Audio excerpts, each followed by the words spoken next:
दोस्तों, आज हम आप लोगों को सुनाने जा रहे हैं रविवार व्रत कथा।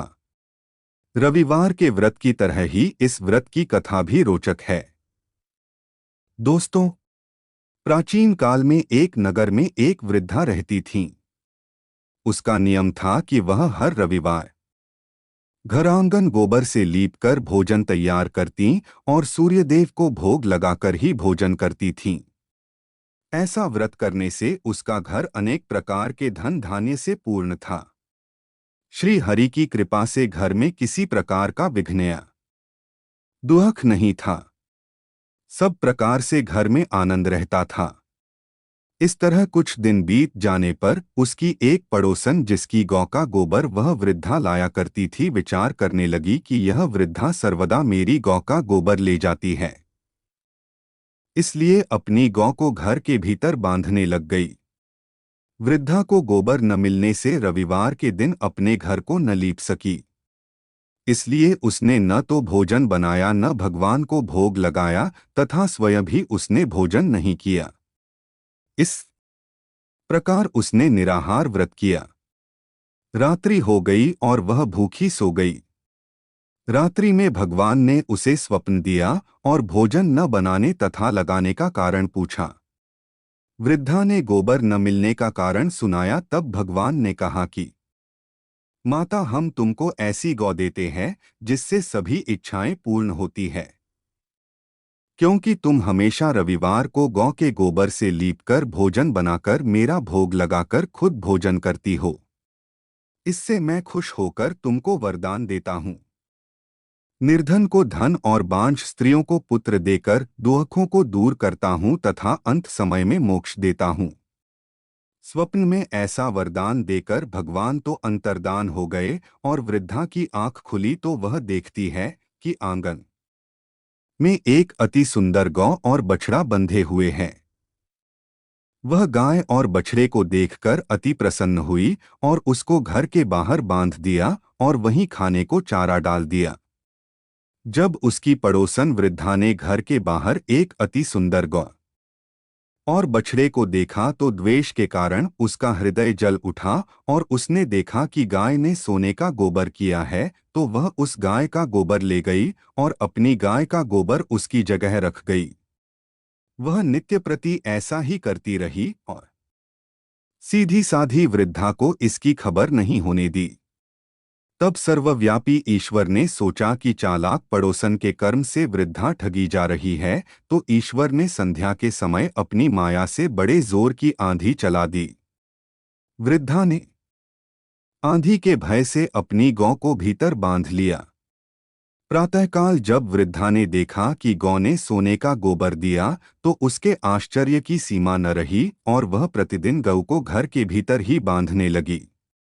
उधर पड़ोसन ने देखा कि बुढ़िया गऊ को घर के भीतर बांधने लगी है और उसका सोने का गोबर उठाने का दाव नहीं चलता, तो वह ईर्ष्या और डाह से जल उठी और कुछ उपाय न देख पड़ोसन ने उस देश के राजा की सभा में जाकर कहा, महाराज, मेरे पड़ोस में एक वृद्धा के पास ऐसा गऊ है जो आप जैसे राजाओं के ही योग्य है।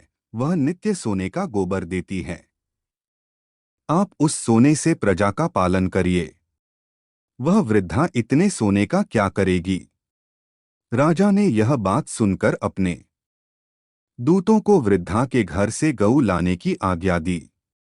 वृद्धा प्रातः ईश्वर का भोग लगा भोजन ग्रहण करने जा ही रही थी कि राजा के कर्मचारी गऊ खोलकर ले गए। वृद्धा काफी रोई चिल्लाई, किंतु कर्मचारियों के समक्ष कोई क्या कहता। उस दिन वृद्धा गऊ के वियोग में भोजन न खा सकी और रात भर रो रो कर ईश्वर से गऊ को पुनः पाने के लिए प्रार्थना करती रही। उधर राजा गऊ को देखकर बहुत प्रसन्न हुआ, लेकिन सुबह जैसे ही वह उठा, सारा महल गोबर से भरा दिखाई देने लगा। राजा यह देख घबरा गया।